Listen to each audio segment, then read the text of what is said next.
예, 이제 정말 마지막 세 번째 시간인데요. 좀 더 힘을 저도 내고 우리 함께 힘을 내서 20장, 21장까지 한번 좀 달려가 보기를 원합니다. 20장 1절부터 18절까지 마리아가 무덤 밖에 서서 울고 있더니 울면서 구부려 무덤 안을 들여다보니, 여러분, 예수님께서 이제 사망 권세를 깨고 부활하셨는데요. 부활은 예수님의 승리를, 궁극적 승리와 이김을 알려주는 증거가 되겠죠. 그러나 오늘 본문은 그저 예수님이 죽음에서 부활했다라는 것이 중심 주제가 아니에요.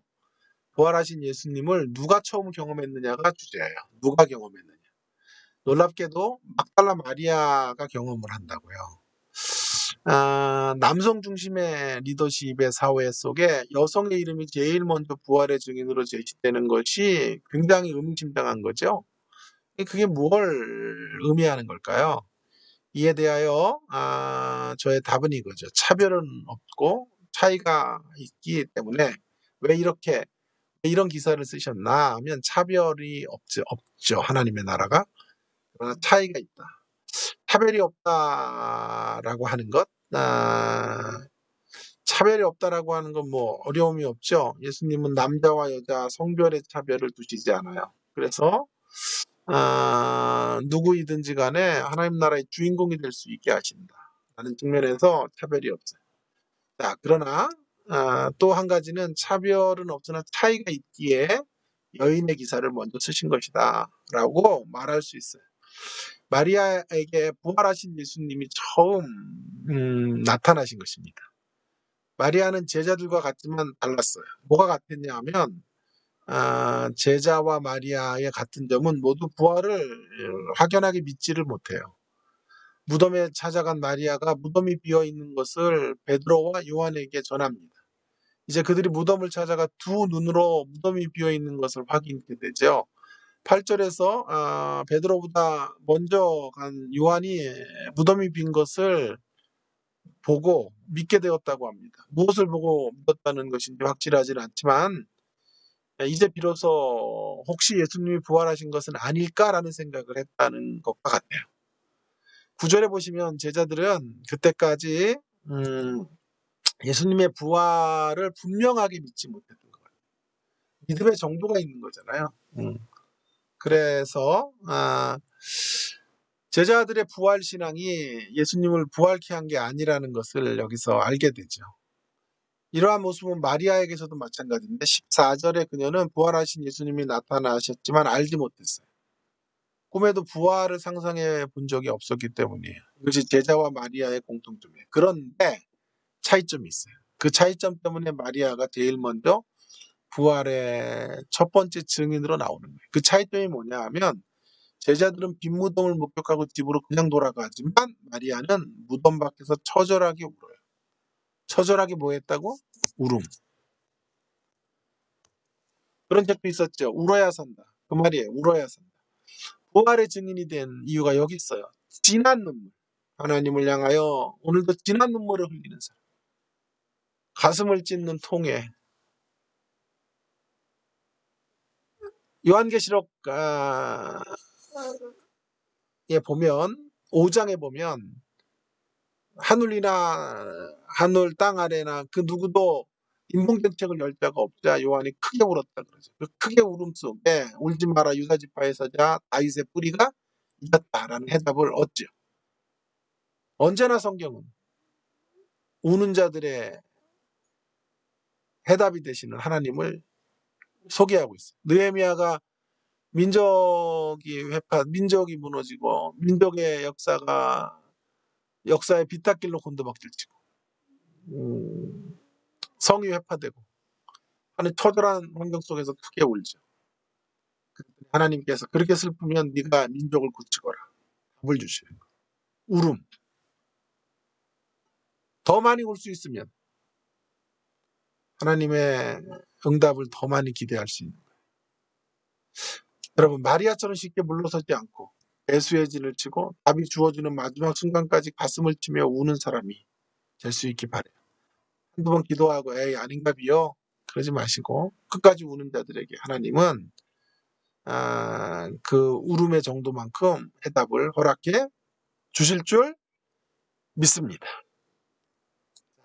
이제 20장 19절에서 31절까지 너희에게 평강이 있을지어다. 부활하신 예수님께서 마리아에게 처음 자신을 나타내신 후에 이제 제자들이 모인 곳으로 찾아가셔서 그들을 파송하시죠. 파송하는 게 목적이에요. 아버지께서 나를 보내신 것 같이 나도 너희를 보내노라. 가라 이런 말이죠. 그러나 여러분 제자들을 다시 만나서 제일 먼저 하시는 말이 가라. 좀 너무 일중심이 아닌가 이런 생각을 하게 되죠. 그러나 오해하지 말기 바랍니다. 예수님에게 언제나 중요한 건 일보다 존재이고 사역 이전의 관계이고 과업 이전의 성숙이었어요. 그러한 우선순위는 부활하신 후 제자들을 만나는 이 순간에도 변함이 없어요. 그러한 사실이 바로 예수님이 제자들을 파송하시면서 전제하시는 두 가지 점검사항인데요. 하나는 예수님이 그저 일하라 이런 일 중심의 어떤 리더가 아니라는 것을 여기서 알게 되는데 예수님의 파송하시니까 일이지만 그 파송에 뭐가 있냐면 누림이 있다고요. 평강이 있을지. 하나님을 누리고 가라는 거예요. 평화의 사람으로 가라는 거예요. 내적 기쁨이죠, 평강은. 그 내적 기쁨 없이 기쁨을 전달하는 사람. 그냥 가는 게 아니에요. 그 말은 내적 기쁨을 주시겠다는 말이죠. 평강이 있을지어다라는 말은 평강의 자리로 갈 수 있다는 뜻이죠. 이것 없이는 이 내적 기쁨을 동반하지 않고는 사역하도록 하시지 않겠다라는 뜻과도 같아요. 두 번째 예수님의 파송은 성령의 일하심을 전제하고 있어요. 22절에 예수님은 제자들을 향하여 숨을 내쉬며 성령을 받으라. 숨을 내쉬며 성령을 받으라 하고 하십니다. 이제 성령이 오시면 그들 안에 내주하시기 때문에 힘 있는 증인의 사역을 감당하실 거예요. 승리가 보장돼요. 성령이 함께 하시는 걸음에는 승리가 이미 이겨는 승리의 길, 보장된 사역의 걸음이 되도록 역사해 주실 것이다. 이러한 그냥 보이는 게 아니에요. 이런 하나님이 평강에 주로 함께 하시고 제자들의 마음속에 기쁨이 충만하게 하시는 형태. 그 형태를 어디서 경험해요? 사역 현장에서 경험케 하시겠단 말이에요. 그러니까 일이 아니에요. 하나님 경험하러 가는 거예요. 여러분 목회지가 그저 사역지예요. 그냥 사역지가 아니에요. 일하는 일터가 아니에요. 하나님을 누리는 영적 놀이터예요. 그래서 어떤 분이 참 그런 말을 했어요. 교회가 나의 놀이터다. 여러분 교회가 여러분의 영적 놀이터가 되기 바랍니다. 거기서 뛰놀고 기뻐하고 즐거워하고 그런 사역. 성령의 충만함을 통하여 이루어지는 사역이기 때문에 하나님께서 풍성한 것들을 예비하시고 우리를 초대하시는 자리가 사역의 자리이다. 기도입니다. 주님 주시는 평강과 성령의 내주하심 안에서 사역하는 우리가 되게 하여 주소서. 아멘. 자, 21장 이제 거의 다 와 갑니다. 21장에 예수님께서 세 번째 제자들에게 나타나신 장면이죠. 예수께서 이르시되 와서 조반을 먹으라 하시니 제자들이 주님이신 줄 아는 거로 당신이 누구냐 감히 묻는 자가 없더라. 먹이시는 조반을 먹으라고 하시는. 여러분 흔히 목회는 먹해라 이렇게 말하죠. 성경에 먹는 문제가 중요하다고요. 오병이어의 기적이 먹는 거죠. 고린도 교회의 분쟁도 먹는 문제였죠. 주님 대림하실 때까지 성찬하는 것도 먹는 거죠. 오늘도 이제 아침 조반을 153마리를 잡은 숯불을 피우시고 아침 조반을 먹이시죠. 여러분 교회가 먹는 거 잘해야 돼요. 영적인 양식만 먹었어도 안 되고 육신의 양식을 먹을 수 있으면 풍성하게 먹고 누리고 하는 공동체가 될 때 이 밥상 공동체라는 게 참 중요한 것 같아요. 밥상. 근데 제자들의 반응이 궁금해요. 주님이 지금 손수 떡을 준비하시고 생선을 주시면 먹으라고 할 때 제자들은 어떤 식사를 했을까? 상상해 봅니다. 누가 먼저라고도 할 것도 없지 하나씩 눈물을 흘리기 시작해요. 왜일까요? 부활하신 주님이 그들에게 2번 나타나셨음에도 시리에 빠져서 고기나 잡으러 갔던 자신들의 모습들이 부끄러웠어요. 또 더 멀리는 예수님 십자가 지실 때 비겁하게 도망했던 자신들의 모습들을 생각하면서 그거보다 더 이전의 장면들이 또 떠올라요. 공생의 기간 예수님이 세리와 창기와 죄인들의 집에서 식탁 교대를 하실 때 제일 못마땅하게 여겼던 자들이 그들이었어. 자신들이었어. 그런데 왜요? 식사는 격이 있는 사람과 하는 거라는 거죠. 아무나 식사하는 게 아니라 아무랑 식사하는 게 아니라. 그런데 자신들이 영적으로 세리와 창기와 죄인들이라는 것을 지금 다시 한번 이 식사에서 확인하게 되는 거죠. 그런데 그런 자신들을 버리지 아니하시고 회복의 식탁 안으로 초대하신 거예요. 그래서 이 식탁의 의미를 알기 때문에 하나님의 나라가 이렇게 잘난 자들의 것, 늘 실수하지 않는 자들의 것이 아니라 하나님 나라 식탁이 이렇게 실패하고 좌절하고 누더기 인생 같은 존재들이 다시 회복되는 그런 회복의 역사들로 드러나게 된다는 거죠. 그리고 그 영광의 자리, 그 회복의 자리에 이제 실패한 제자들이 와 있는 거죠. 과거 세리와 창기와 죄인의 집에서 식사하지 말아 달라고 만류했던 사람들, 이제 그들이 영적 세리와 죄인과 창기가 되어 식사의 자리에 앉아 있고 하나님은 그 놀라운 영광의 자리로 그들을 초대하고 계신 거죠. 그리고 이 식사를 함께한 자들에게 무언의 외침을 하시는 거예요. 무언의 사명으로 그들을 부르시는 거예요.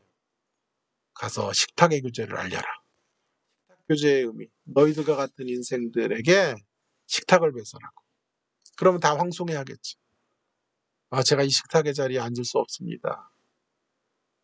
만류하는 사람들에게 이 식탁의 의미가 무엇인지를 설명해 그들을 존귀한 자로 대접해주는 식탁 사역을 감당해라. 이면에서 목회는 목회 사역이다. 그렇게 말할 수 있겠어요. 오늘의 기도. 늘 실패하고 쓰러질 때도 한없이 한결같은 사랑으로 다시 회복의 자리로 인도하시는 예수님의 은혜에 보답하며 살기를 원합니다. 아멘. 또 아멘 안 하네. 또 아유 마지막이라고 그러면 안 돼요. 아멘이야 아멘. 자 마지막 21장 15절 25절까지 보겠습니다. 여기 제일 중요한 단어는 사랑이에요. 내가 주님을 사랑하는 줄 주님께서 아시나이다. 예수께서 이르시되 내 양을 먹이라. 감격과 눈물로 뒤범벅된 아침 애찬이 끝이 나고 이제 예수님의 관심은 베드로에게 집중돼 있어요. 피터에게 집중돼 있죠. 예수님은 베드로를 향하여 세 번에 걸쳐 동일한 질문을 던지세요. 3번에 걸쳐 확인하려는 내용이 무엇인지 하는 게 중요한데 그것이 왜 베드로에게 중요한 것인지를 중심으로 값진 교훈을 얻어보도록 할게요. 먼저 예수님께서 3번에 걸쳐 확인하시는 내용은 무언가요? 사랑이에요, 사랑. 러브. 예수님을 사랑할 때만이 사역에 다시 임할 수 있기에 한 번의 질문이 아니라 다시 또다시 물으시면서 사랑할 수 있겠니? 정말 나를 사랑하니? 사역의 길은 어려움으로 가득 차 있어요. 곳곳에 암초가 있고 불병들이 있고 사단의 공격이 있고 또 패역한 이들의 그런 방해가 있어요.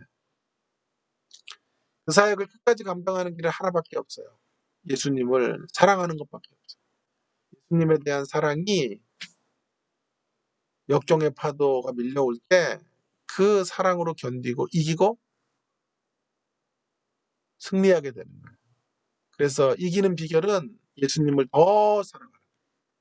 찬송가 315장 1절에 내 주 되신 주를 참 사랑하고 곧 그에게 죄를 타고 합니다. 그 은혜를 주신 내 예수시니 이전보다 더욱 사랑합니다.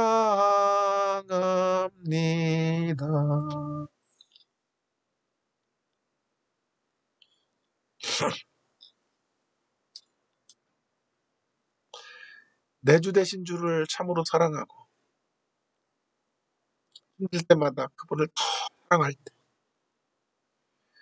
이전보다 더 그분을 사랑하는 그 길만이 온갖 사역의 어려움 속에서도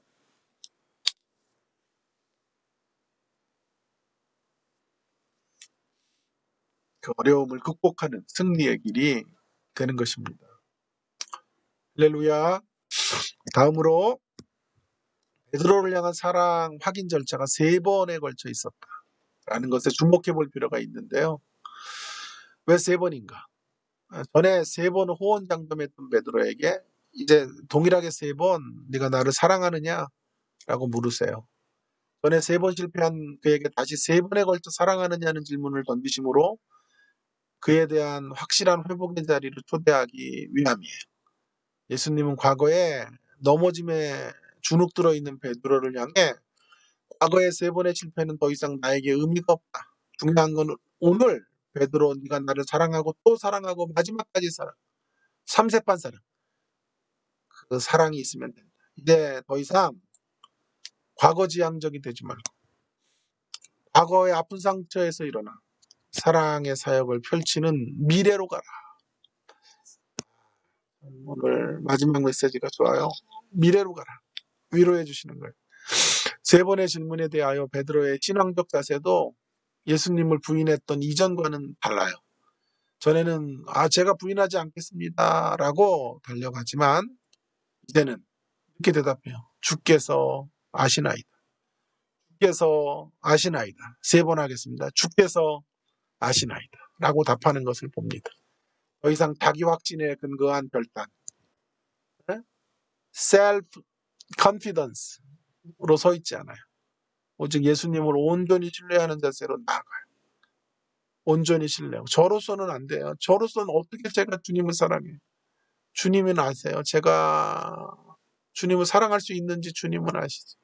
그러나 정말 주님을 사랑하고 싶습니다. 주님 사랑에 목매어 붙들려 이 사역하고 싶습니다. 주님이 아시지 않습니까? 내 마음.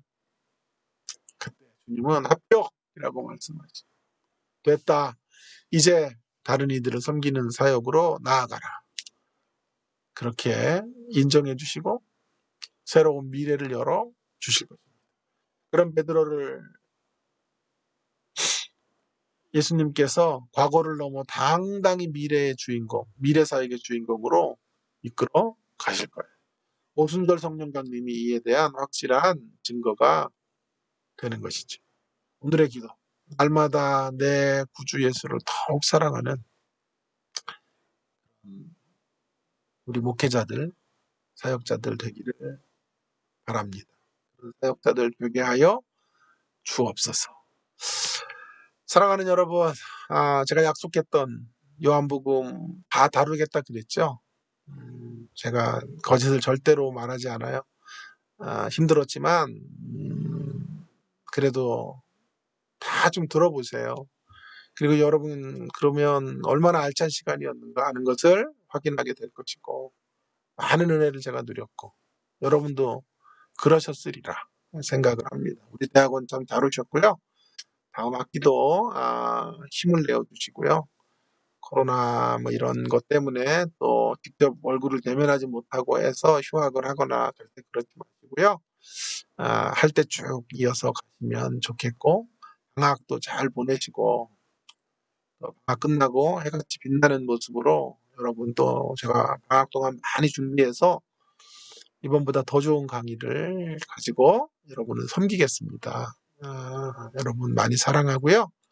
또 제가 여러분 이름을 불러가면서 여러분 위해서 시간이 되는 대로 기도하고 여러분의 목표와 사역과 가정을 위하여 중보하는 그런 원장이 되겠습니다. 여러분 많이 많이 우리 대학원 사랑해 주시고 저도 좀 여러분들과 좋은 관계로 그렇게 교제하고 만남을 이어가면 너무 좋겠다 그런 생각을 합니다. 감사합니다. 부족한 강의 들어주셔서 행복한 방학 되시고 좋은 소식들 전해주시기를 바랍니다. 여러분 사랑합니다. 고맙습니다.